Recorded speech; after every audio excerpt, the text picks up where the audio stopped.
Do a selfie-style video to get people to. Okay, what am I supposed to do?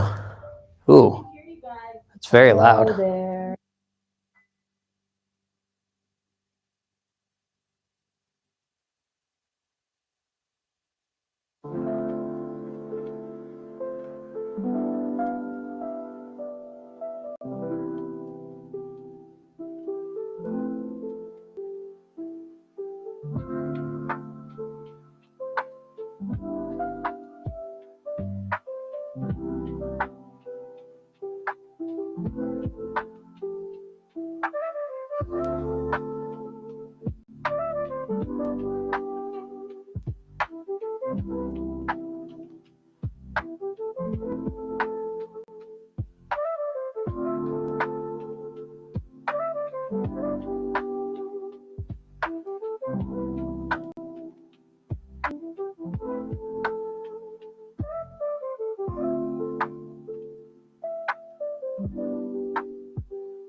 Hey everyone, we're gonna just give a few minutes for people to get logged on and into the building, for those who are in person.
All right. Hello, everyone. Welcome to the Intro to Screenwriting workshop at Denver Community Media with our Harvest Your Creativity. We've been doing workshops all month. I'm going to be doing them through next Friday. So make sure you check out some of those. They're all free and are happening throughout the week.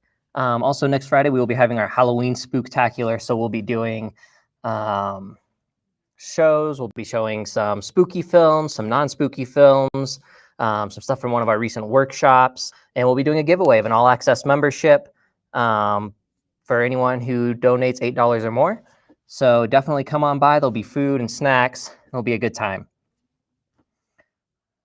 Awesome. Hey, Kevin. So yeah, without further ado, let's jump into some screenwriting. We're going to start with formatting. As you can see right here, I have pulled up a script.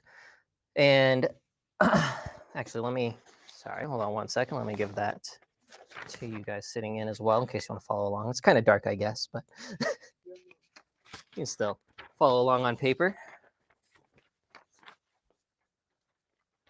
There you go. So, oh, wait, thank you. Thank you. I appreciate that. We worked really hard on this slide. Drew figured this lighting out. This is all Drew. Cool. So yeah, so every script that you start, obviously before this, there will be a title page, your name, your credits, that kind of thing. But when you actually get into the script, you're almost always going to start with a fade in. I generally would tell people start with a fade in. It's just the standard. It's typical unless you have something else pictured. Some people might, you might start on black. You might just want to cut straight in. But in general, fade in is just the go-to standard. And that is just telling the editor, the filmmakers to fade up from black. So kind of a simpler one. Underneath that, the first thing you should have is your scene heading. So highlight too much there. So that's going to contain 3 pieces of information that we want to give to our reader. The first is this an interior or an exterior scene, shown by abbreviated INT or EXT. And so that just kind of gives an idea, like what kind of lighting are we going to need? Is this going to be daylight? Is it going to be inside? Little lamps, like what are we looking at here? So that gives 1, it sets the scene. 2, it helps the crew know what kind of lighting they're going to have to set up. After that, you're going to put the actual location that you're inside or outside of.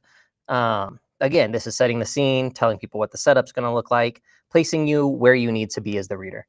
And then lastly, you have time of day, which again, a lot of this stuff really relates to the lighting and the scene setting. That's going to give you, is it night? Okay, now we have to light outdoors. Is it night inside? Then that's not as big of a deal. Could be. It just depends on what you're trying to do. So time of day, typically, you could go as simple as just day or night. You can also get more specific into things like evening, afternoon, morning, dusk, dawn. I really like to put in dusk and dawn just because the lighting there is so nice and you kind of hit that golden hour. So a lot of times I'm picturing things in that. So just kind of whatever you're picturing, put that in there. Below that, usually you'll have a action line. Sometimes after a scene header, you will go straight to dialogue, but more often than not, you're going to go straight to action. So you're going to be describing settings, you're going to be describing your characters, you're going to be describing what your characters are doing. And, kind of find that balance of being kind of prosy and giving a nice descriptive language, but don't overdo it. When you start to get too dense, and we'll get into that in a minute, people kind of don't want to read that. They want quick and to the point. The good rule that I've heard is reading it. So when you write it, think of it as reading should take as long as it takes for it to happen. So if somebody's walking across the room, describing that should not take longer than it takes to walk across the room, that kind of thing. So kind of a good rule of thumb. Doesn't always work for everything. Obviously, if you're describing the first time in your big set, there's going to be more to describe than the amount of time it would take for you to see that. But so that's kind of your description. Then when you get into dialogue, always going to be the character's name in all caps. As you can see here, written in all caps. And then it's under a centered column under the speaking character's name. This is where I really recommend using a screenwriting software. The formatting is really hard to do and keep consistent in things like Word or even Google Docs. Even if you have a template for it, it can be really hard to keep that accurate. And so using it, there are a lot of free ones, a lot of great ones. I really like to point out John August Highland, I think they're on 2 or 3 now, is a great program that's got some free options. Fade in is also a great one that's got some free options with watermarks, and then it's pretty cheap if you want to buy the full version. So definitely, invest if you're wanting to write screenplays. Invest in a screenwriting software. Even a free one. So they're going to work great. They all do the same thing. They're going to get it formatted right. Everyone can read and be on the same page with you there. Another rule, first time a character appears, they should be in all caps. This just shows the reader that somebody new is coming into the scene, somebody that we haven't seen before. So just be sure to do that. Only the first time. After that, you go back to regular caps. You can also capitalize all caps, other things, important sounds, items, actions, really anything that's important or happening, like particularly with sounds off camera. If you hear a knock at the door off camera, that's going to be in all caps, as well as all these other, things that might be important. So you don't want to overdo that because then it doesn't mean much. But if there is something that like this object is very important that everyone notices, put that in all caps. And as I was saying, yes. Yeah. Uh-huh. You notice in a lot of movies, even if the first scene is a person looking in the mirror and shouting something, Mm-hmm. they always start out with that fade in scene. A lot of times it's Mm-hmm. a drone shot. Yep. And it's taking you to the building. It may even take you through the hallway. Yeah. To the next time. Yep. You get that establishing So shot. that's kind of what you're talking about, like when you Yeah. kind of establish location, time of day. Yep, exactly. If you think of it as like a shot list, you're writing out the establishing shot there. So you wouldn't, in contrast, you wouldn't start out a scene with the person looking in the mirror with no context. You can, yeah, so definitely you can. So typically the typical, and this is kind of one of those learn the rules so you can break them. So the general rule is you would start with the context, start with the big wide shot showing the scene, right?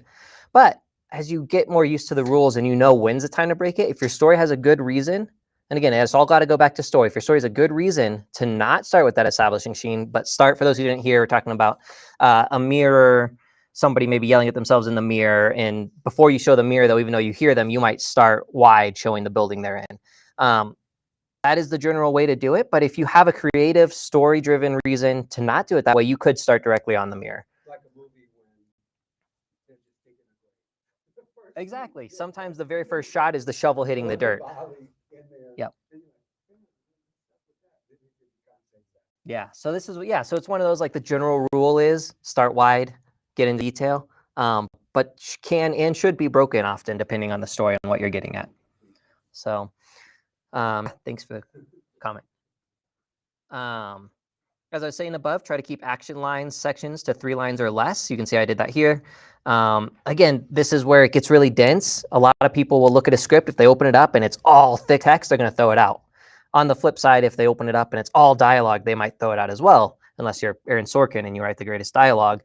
Then it doesn't matter what he could write it in whatever format he wants, and they're going to look at it, probably buy it.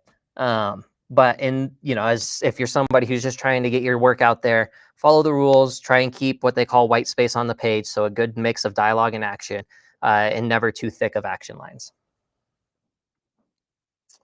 So we have a second character here, and we're going to talk about parentheses after the character's name. So right here we have VO, which signifies voiceover. This is going to be somebody speaking, maybe a narrator, maybe somebody, generally a narrator, but maybe somebody who's not in the scene, who's just commenting. Can be that voiceover. Underneath that, we have OS, which can also be changed for OC, off camera. And that basically means this person is probably in the scene, but we don't see them. So they might be, again, maybe they're outside the house knocking on the door and, hey, let me in. That's off camera, off screen. So we're getting somebody from over there. So that's when you would use OS or OC. That's really just a preference thing in my experience. But typically wouldn't use both. Next, we have writing action lines.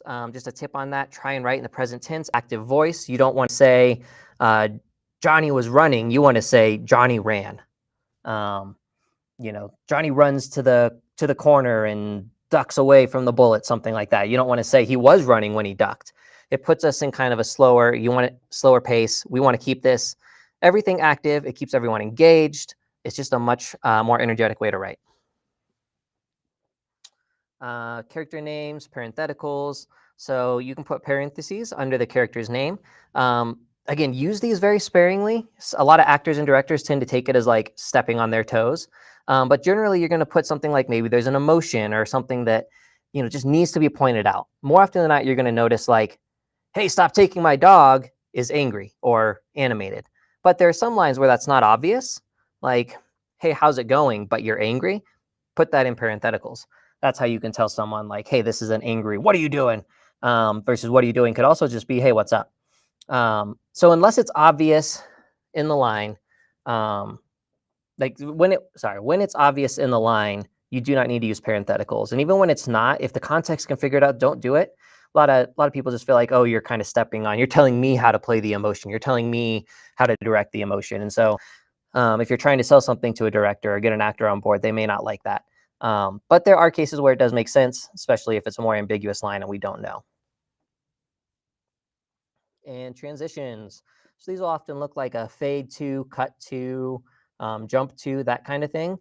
This is another thing that I use very sparingly. I almost never use it because in general, films are just cut. It's cut, cut, cut, cut, cut. We all know that it's going to cut. If you have a specific vision of mind, though, that would be when you want to use this, swipe left, I don't know, cut over here, jump here. That would be the time to use that, is if you have a very specific stylized vision for how you're going to edit this and piece it together. Otherwise, try not to use transitions, except at the very end, which we'll see here, fade to black. That's kind of your end. You can also do cut to black, depending on what you're doing. And of course, we're going to come here to exterior, space, night, and talk about that. So that is kind of our general formatting for a script. There's a whole lot more things you could get into, but this is the basic. You can get started and write a great script with just this. Yeah. Huh? So like a lot of directors, well, I would guess screenwriters as well, like Tyler Perry, where there's hardly any script, like the actors, they improv. Yeah. He could, and probably he uses the same actors a lot. Yeah. And he know that they can improv. So it might just say she was angry. And then they just figure out what dialogue Certainly, yeah. to say. So how does that go over when you're trying to sell a script where you're not even so much of a script? In that case, you're probably not getting away with that unless you're an established writer and director. So somebody like you mentioned, Tyler Perry, can do that because people know what they're going to get. Also, he's usually calling the shots on his own stuff. But yeah, generally like an established screenwriter who has already sold stuff, people know they can do the work, could get away with maybe even saying like ad lib, angry rant, because you know that actor is going to do great with it. But he does like movies in 6 weeks. Yeah. Yeah. So there. His first script was a full script. It wasn't an improv script. Yeah. So typically, yeah, this is one of those, it's kind of a weird thing where when you really get into the nitty gritty, a lot of these rules don't mean a whole lot unless you're getting started, which most people are. But once you're established, you could write it however you want. You could completely abandon the format. And if you're, again, Aaron Sorkin, if you're, somebody like that, you are in. Nobody cares what it looks like. But if you're not established, then you need to. are you writing every single word? Yep. Or is it that impeding on the actor's Yeah, no, that's a great question. So I think yes, you want to write the best dialogue with every word that you can to get it sold. Because otherwise people just don't know what it is. You have to get the story across. And then I think every writer should have the expectation, again, except the people who are writing amazing things where you don't want to touch their dialogue, that their dialogue is going to be changed. So whenever I write something, I know when this gets acted, there's going to be some ad lib around it. There's going to be some improv around it. It's going to shift a lot. They're not going to deliver it the same way. As long as the emotion gets through, that's what I want. So my goal is to use whatever words I need to convey the emotion story that I want to convey. And just know that it'll probably change. The director may rewrite, an actor may rewrite, a producer may rewrite. They may bring in another writer to work on it. But just to show them that, yeah, like Anthony was saying, I can tell the story, and I can write good dialogue is kind of the idea. Well, sometimes, like if you're speaking from another person's point of view, and say it's two people arguing, you're one of them. Yeah. But you're just having disguise behind a character. You might not know the exact kind of words and emotion that's conveyed by the person on the other side, so you just have to say it.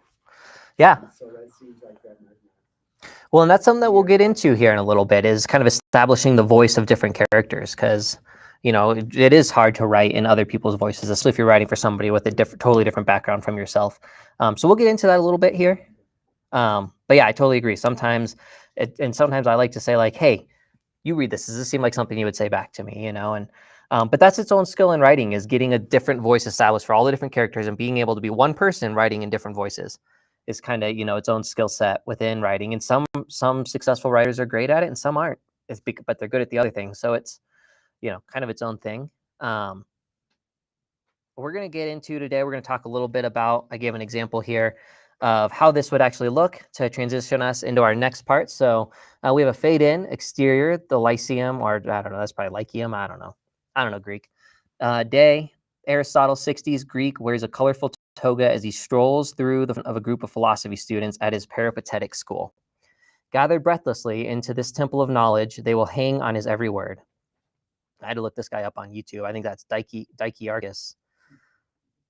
What do you think he's going to speak about today? Aristoxenus. I hope it's music, Aristotle. Close. Today it's poetics, the philosophy of storytelling, of theater. The students sit back confused by such a topic. Cut to classroom. And here we are. There's my nerdy thing for the day for you. My nerdy indulgence. So we're going to jump over here to this sheet here. So this is our screenwriting workshop. The very first person that we know of to really lay down any screenwriting rules and storytelling rules, not screenwriting, there weren't screens back then, was Aristotle. He did this in Athens in his work called Poetics, which primarily focuses on tragic theater. He also did some work on comedy, but that has been lost. But we still take most of these rules that he laid out and apply them across stories and genre, and you really can apply them. So this is kind of what I like to go with. This is also what Aaron Sorkin likes to work with. You can tell I like him. He's mentioning him a lot today. But he kind of breaks this down into really simple things. He doesn't overanalyze. There are a lot of other great books that overanalyze, that analyze your stories in your writing. I don't want to say overanalyze because they are useful, they are helpful. They're just different ways to look at the same thing, and you can apply it almost any one of those ways to any story. And that's why I see them as more analysis. A lot of the, Save the Cat, all these screenwriting books are great. They're really useful. They're really more analysis tools than writing tools. Definitely useful for writing, and analysis is useful for writing. But you can really say, like, well, yeah, this fits every story, but so does this other guy's thing. So which one do you use? Take what works for you, because everything, really, again, these are built on kind of like the 3-act structure. It's built on analyzing something that was already written, not built on how to write something that hasn't been written. So keep that in mind. These are all great ideas. They're all very useful, but they're just different ways of doing the same thing. So Aristotle's Poetics, the first thing we're going to talk about is plot. This is the first thing I think you need to figure out after you figure out your concept is, and not the first, some of these kind of compete, but plot, what actually happens. This happens, then this happens, then this happens, then this happens. What are the actual events that happen in your story, and in which order do they happen? Aristotle breaks this down really well at its basic element. Every story must have a beginning, a middle, and an end. That's true. It's got to start somewhere. It's got to end somewhere. Not necessarily in that order. This is true. You can mix it all up, but there's got to be a beginning, middle, and end in whatever order you want. Play it completely backwards. I don't care. So that's your plot. This is just the actual what happens, this, then that, then this. Character, who are the main players? Who are the people that are actually working within your story, that are making the world move, that are having things happen? They are the actors. They're the people actually doing action within your story. It's great to lay them out ahead of time. Sometimes I'm writing and I come up with, oh, it would be great to have this character here. But in general, try and have most of your main characters laid out ahead of time. Figure out who they are, what's their background.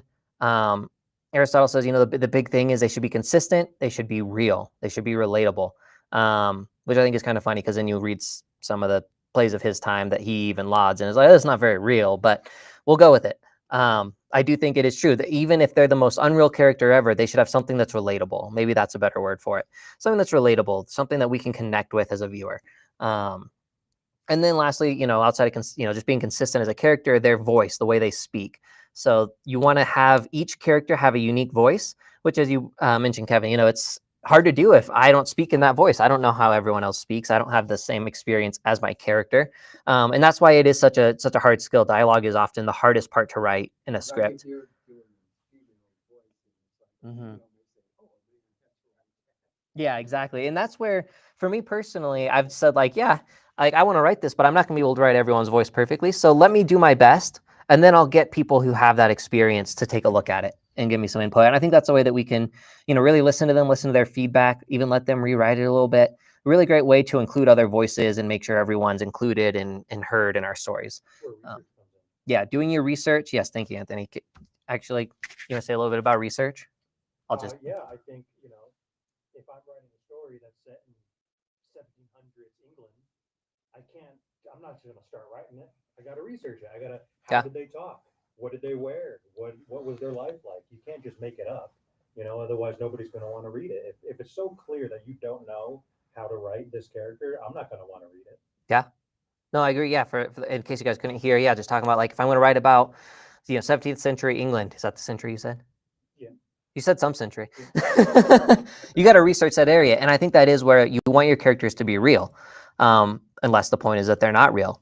Bill and Ted, going back to the medieval times, point is that they're not real, but every medieval character in there should be somewhat real.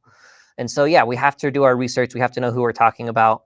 We have to know what we're talking about. We have to, know how they would talk about it. And sometimes, I think part of research is, do your homework, and part of research is getting other voices included, which is something that I think obviously we've had issues with throughout history of art. And this is a great spot to look at how can we better do this. So never be afraid to ask. Somebody may tear apart your dialogue, but it's going to get better. So never be afraid to ask somebody else who maybe has a better perspective on what you're writing for it. Other stories that are set in, say, 16th century. Mm-hmm. I mean, can you just refer to that just to get a feel? But I'm not saying copy it, but If it's a true story, sure. yeah. Oh, I Get a absolutely feel would, for especially how- if it was written in that time. I often debate, is a documentary about the 1600s or a book written during the 1600s about the 1500s? Tell me more about the 1600s. And I would argue that the 1600s, the book written during that, even if it's about something else, tells us more about the heart and attitude of the people of that time and the things they were going through. So I really like to look for content, for writings, art from the place and time that I'm researching. And of course, sometimes you need to get outside and read a biography, read some history, but it's really great if you can actually just hear the voice of the people who are there for historical writing. So yeah, this is kind of all part of keeping your characters consistent, keeping them real, making them relatable, making them believable is, the big thing. Next is theme. This is kind of what goes behind all the action, what goes behind the character. For me, theme is asking a question. It's, it's asking a question about life and about truth and reality. And a good plot should try to answer that. They won't all answer that. Sometimes a great story will not answer the question, but they will have a comment on it or have a thought or get you to think about it. And some of them will answer it. I think the classic example is When Harry Met Sally. Can a man and woman be friends and not sleep together? And they obviously answer that question is no, they cannot. Whether or not we all agree with that is a whole nother thing. But that's kind of the core concept. So this is a movie where they blatantly state that question. So you always want to have a question like that is your theme. You don't always have to say it word for word like that. It's often not a bad idea if you can work it in naturally to say that. But that is kind of theme. So ask us a question, ask the viewer a question about life. Is this good or bad? Is evil black and white? Is good black and white? Just, questions, they don't have to be that big and bland, but they can be, really any questions, such as When Harry Met Sally. So theme is usually asking a question and trying to answer it. Speech, this goes back to character. This is the dialogue, the actual words that they say. This is again where you want your characters to be real. You want them to sound real. There's also, some of the best dialogue writers, nobody talks like that, but it sounds real. It feels real. And that's kind of the goal here, is keeping your characters real, keeping them believable, and of course, consistent. We want that voice to stay the same. If all of a sudden the character starts sounding like he was a totally different person, she was a totally different person, that's just not going to work. So the other thing that I like to point out is try to never do on the nose dialogue. It's just never sits right. Nobody usually talks like that. That's not really the way to address a theme. However, sometimes you can do it well, like in When Harry Met Sally. And then chorus, this is another key part from Aristotle. However, a little harder to apply outside of the tragic and comedy, where back in that day, you know, in theater, they were always singing, having interludes here and there.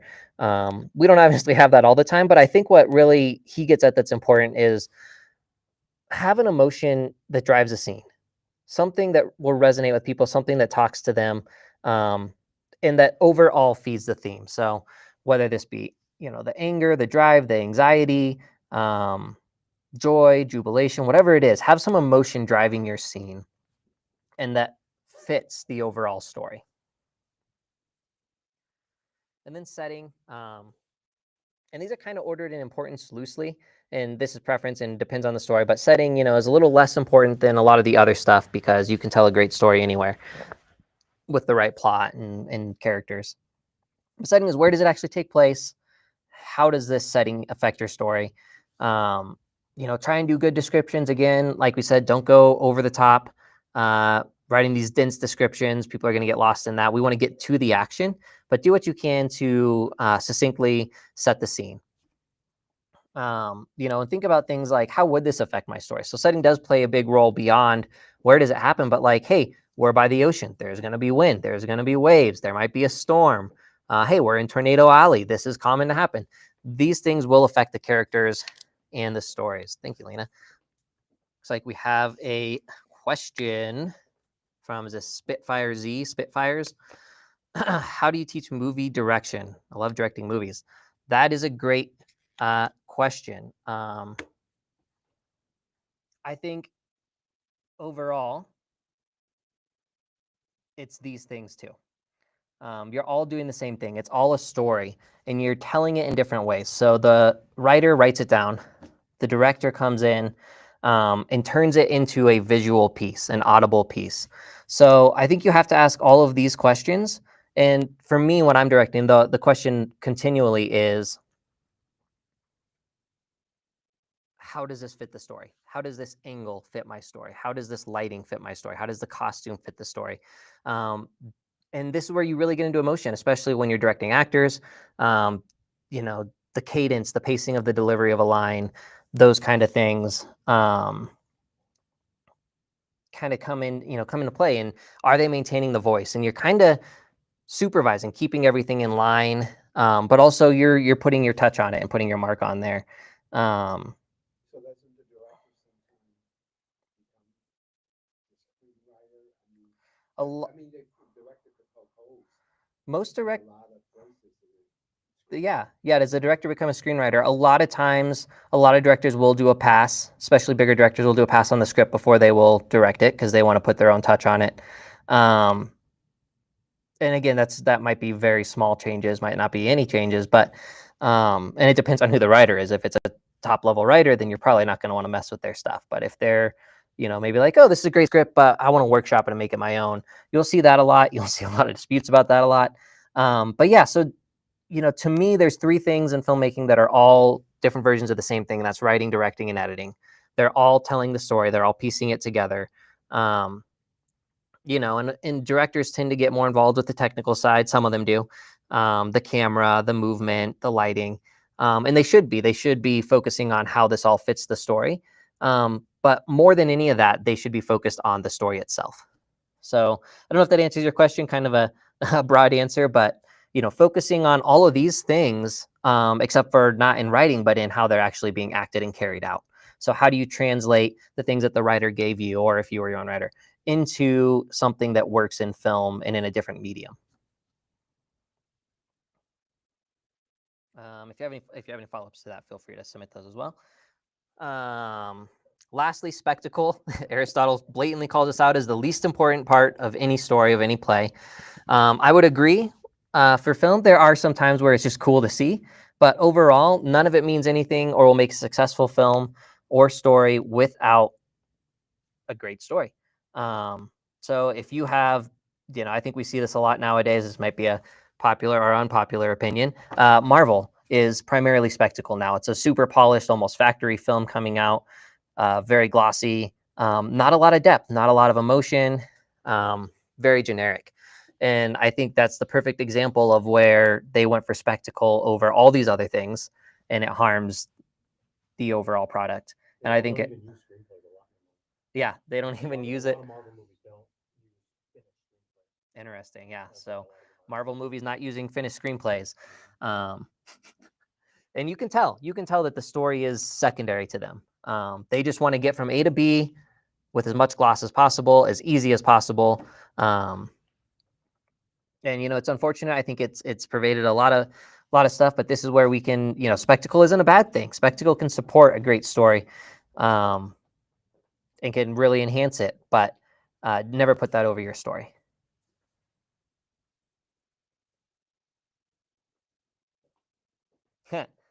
That is a good question. Do you guys actually make money from this profession?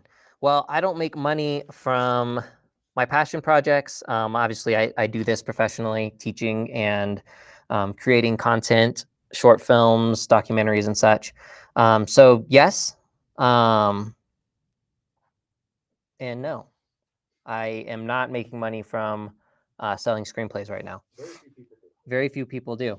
I do make my screenplays. I do make them professionally here, but I'm not selling them outside to other people.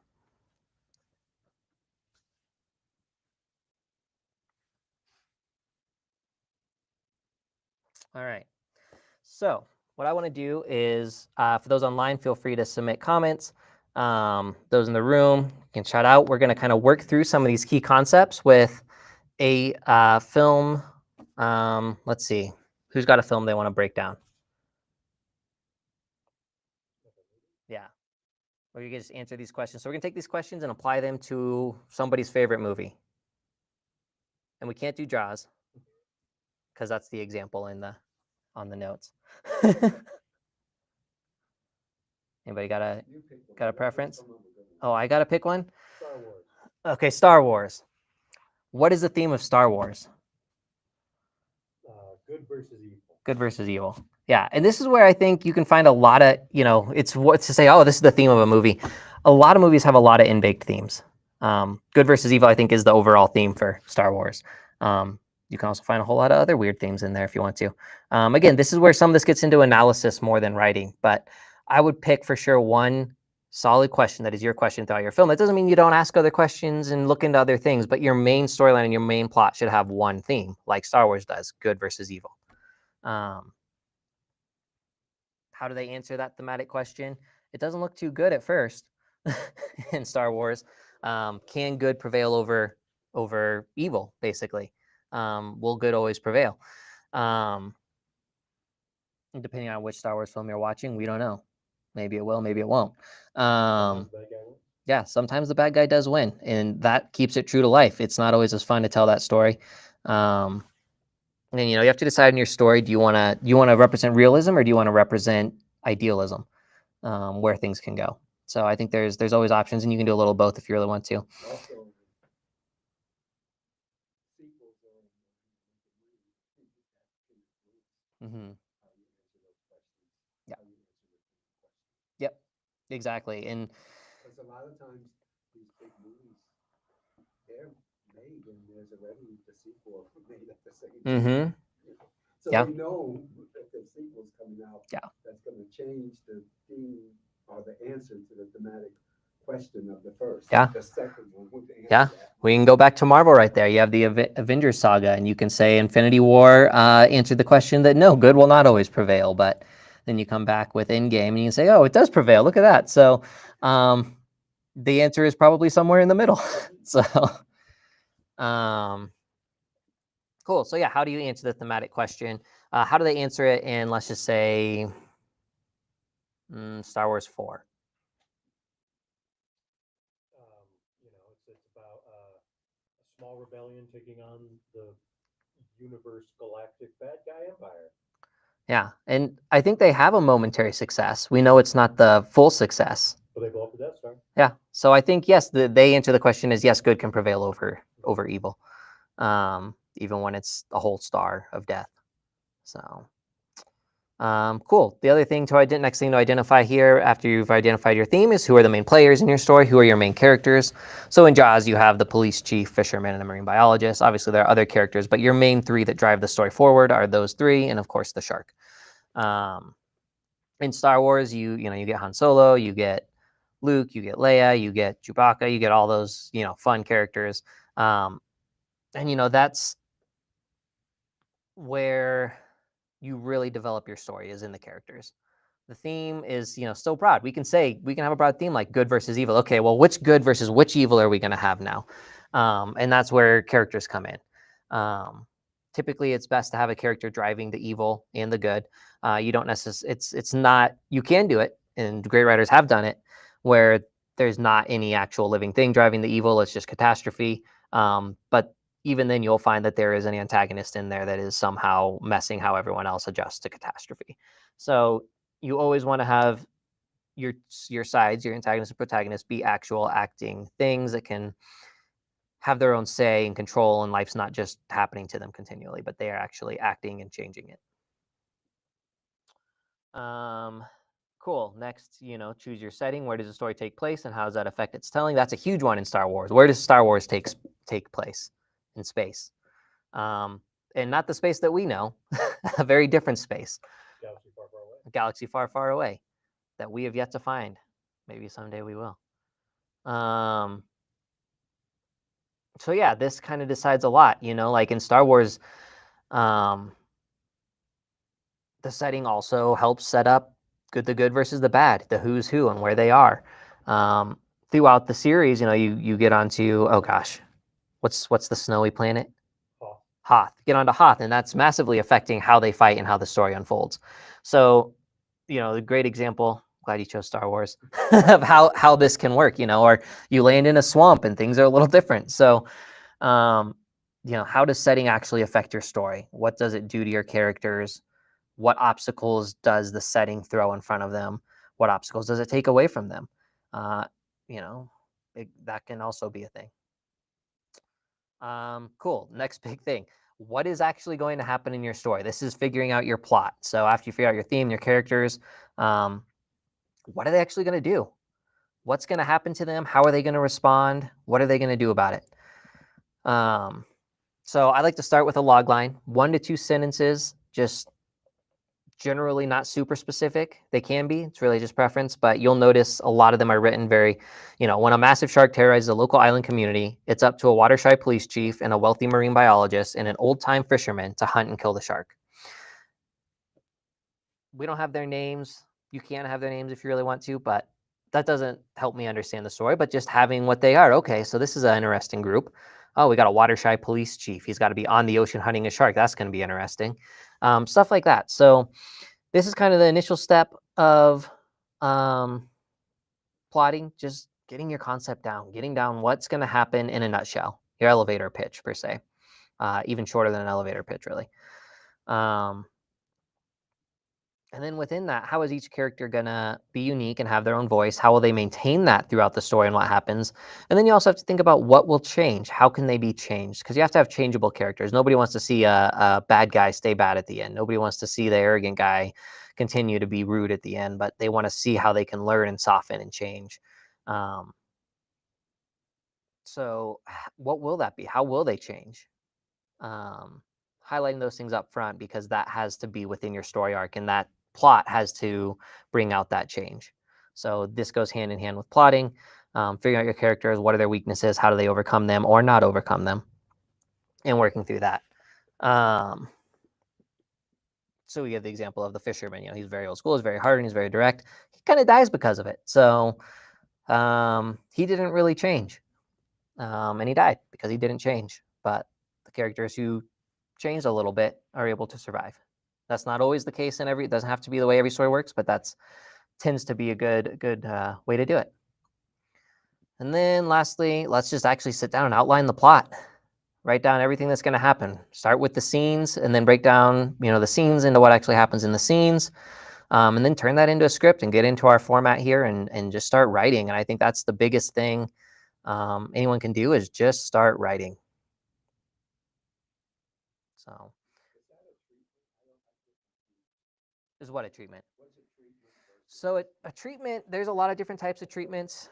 In general, it's kind of like a multi-page summary. So it's not your full thing. It's not written in script style. It's written. Is that story? A lot of times the Storyboard, treatment. that doesn't So come until later. A lot of times the outline is included in the treatment. Yeah. So some people don't, and not everyone does a treatment. So like for me, I will typically do a log line, treatment, outline, right. Some people will combine the outline with the treatment. Some people will actually start writing, I think it's James Cameron does this, where he writes scriptments or whatever he calls them, where it's part script, part treatment. And it's like, Well, what is a treatment? Is that a treatment? so basically, for me, I would say take your outline and turn it into more of a story form. So instead of like, I'm actually writing it like a paragraph, like an essay. So I'm telling you what's going to happen. I'm describing what's going to happen. I'm setting the characters, but I'm not like, let's say you write in script format. You have a 150-page script. Maybe write a 10-page treatment of, just normal formatting, like an essay. So you would write the treatment after the script? Yeah, before. Usually I would write log line, treatment, outline, script. You can also go into more detail on the characters in treatment. Yeah. Whereas in the script, you kind of just introduce them and then they're in the script. Yeah. Whereas a treatment, you can go and give more backstory if you want. But is it ultimately one package that includes a treatment, a script? So that depends. So like for me, well, it just depends on who you're giving it to, what they want. So a lot of times, if let's say you're a new writer breaking in, you're going to want to write. You don't need a treatment, but you can do a treatment if it helps you write your script. When you go to a producer, to an agent to try and sell your script, you're probably just giving them the script. No treatment, no outline, script and log line. That's it. Now, if you're already established, so you're in there talking to the studios and say, hey, I got an idea, they'll probably ask for a treatment before they want to pay you to do a whole script. So it's kind of a good way for them to get more than a log line, more than an outline, to kind of understand what you're pitching to them, but not be having you write a whole big piece of work. Does that make sense? I think of it as a treatment is an outline is for you to help you write. And a treatment is to help you sell the thing, sell the idea to a studio. Yeah, it's kind of your pitch package. Submit a treatment before you submit a script. No, so if I already have a script, I would just submit the script. But let's say, so typically a new writer is just going to be writing scripts and submitting those because they're trying to sell like, hey, I can write. But once they know you can write, they might commission you on just a treatment. So they might, if you're already established, you would go in and, hey, hit me with a, I got this idea. They're like, okay, give us a treatment. If we like it, we'll pay you to write the whole script, that kind of thing. But if they don't know that you can write a whole script already, they're not going to do that. They're going to want to just see the whole script.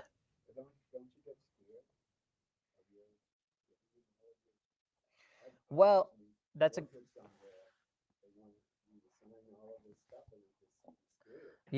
great question. So I definitely recommend when you start trying to sell stuff, getting an entertainment attorney on board, at least to know what you're doing.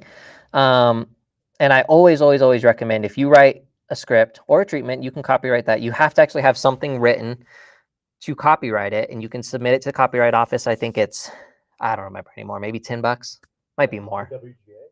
You can do the WGA. I would go straight to the copyright office, US copyright, because that'll provide you more protection than the WGA.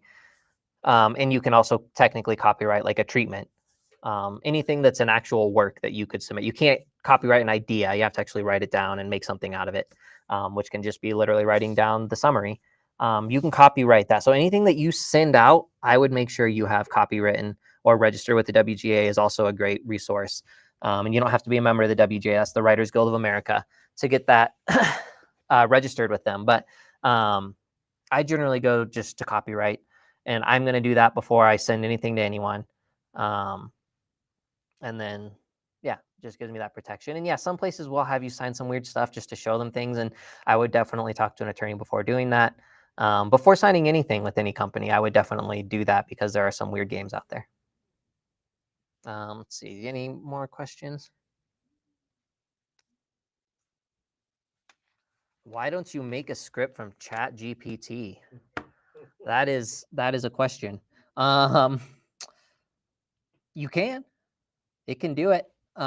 There's certainly Terrible. good reasons not to. Yeah, I think the biggest reason not to is it's one, you can't copyright it, you can't own it. So you would just be kind of creating something that, I mean, if you just want to do it for fun, that's great. If you're wanting to try and sell it, no, you can't sell it, you can't copyright it.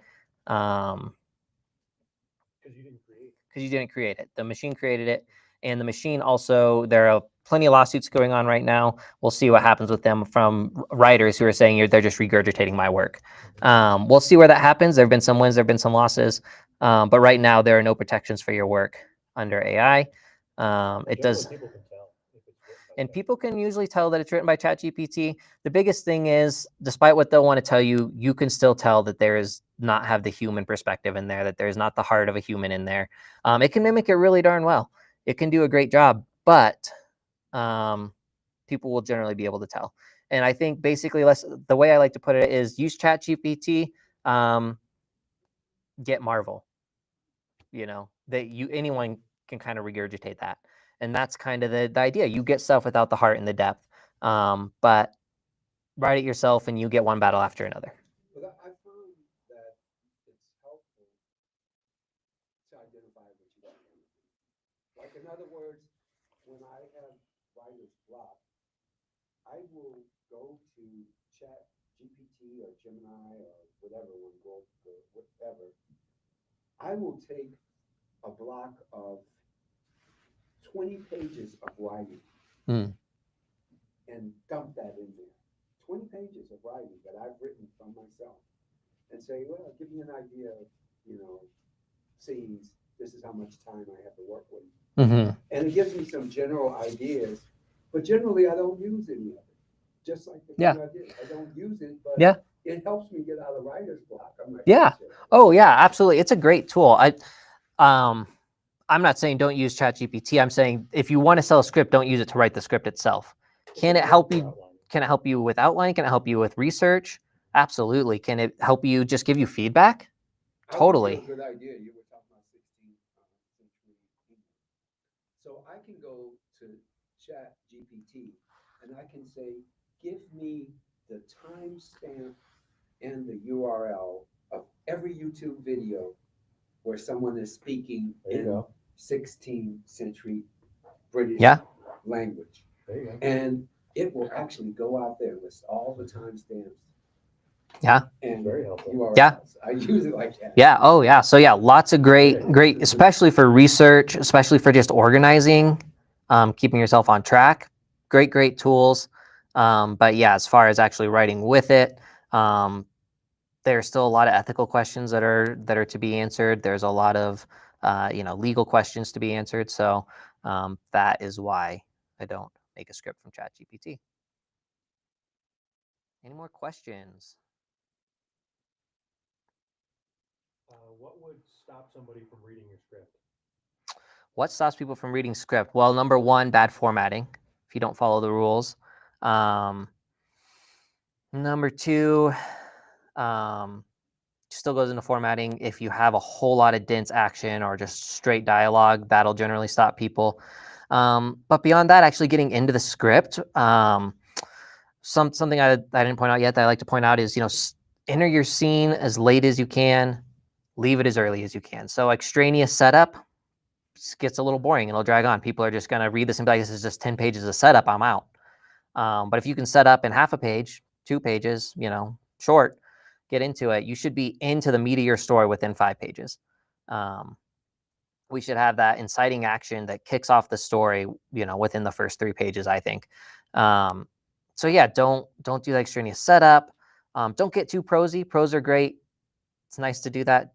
Can also, if you do too much of it, it can detract from the action, which is really what scripts are meant to be. Scripts are not novels. They're meant, novels are beautiful and prosy and all that, but scripts, you want to keep highlighting the action. You want to basically, you are just facilitating somebody visualizing this movie in their head.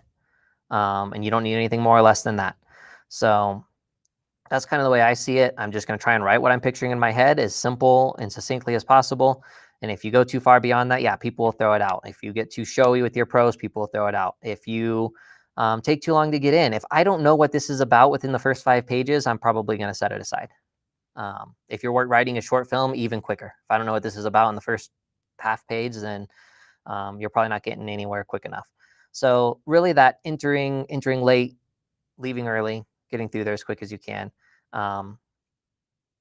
Yeah, time is money, and people don't want to waste their time on 10 minutes of a story that they didn't need the setup for. So. It's kind of like the concept of resume. Mm-hmm. You're submitting a resume not to get a job. You're submitting it to get in the door. Yep. And the same with a script. You're not writing it. Yeah. For a movie, you're writing it for someone to be exactly. And that's why you want to write following the rules. Yeah. So making it to get in the door, writing a script to get in the door, which is where you want to follow the rules to get in the door, and then you can be creative once you're in the door, and you can be creative within the rules too. But you don't want to try this new fancy formatting if nobody's heard of you. They're going to just throw it out when they see the weird formatting. But if you're already in the door, try your new formatting. Maybe it works better for you. Maybe it tells your story better. I've heard of people starting to insert pictures and GIFs and stuff into their scripts. I can't fully picture it, but I've heard of it, and I know they've been sold that way. So I recently read a script where something tense was happening, and then you turn the page, and the entire page is blank except there's one word. It just says "run," and then you turn the page again. It's a horror movie. Yeah. And I was like, that is formatting Yeah. genius, I think. See, and that's the type of thing you could get away with if you're really, really careful. Even if you're not established, you can get away with some great formatting like that. Running, just run on one page and that's it, and then you dive in and jump in, and that's a great way. I really like that because it's kind of that.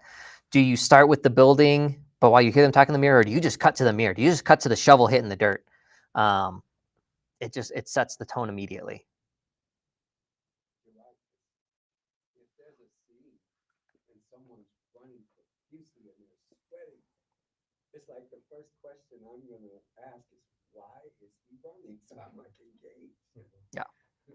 Yeah, exactly. And it can even, if you do it right, it can have a visceral effect where you feel like you need to run. So yeah, there's a lot of unique ways to do things, but know why you're doing it. If you're breaking rules, know why you're breaking it. Break it intentionally. Have a good reason for it. Cool. Any more questions? All right. Well, thank you all for joining our Intro to Screenwriting workshop. Like I said at the beginning, we have a whole lot more workshops coming up the rest of this week and next week. Actually, I guess we're at the end of this week, aren't we? We have some next week, so tune into those. Join us if you are local next Friday night at the Buell Public Media Center for a Halloween spooktacular. I know it's a week after Halloween, but it'll still be fun. Come get some food and snacks and network and see some good films. So thanks, everyone.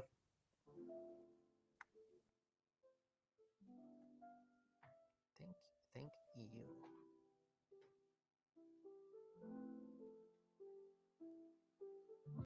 you.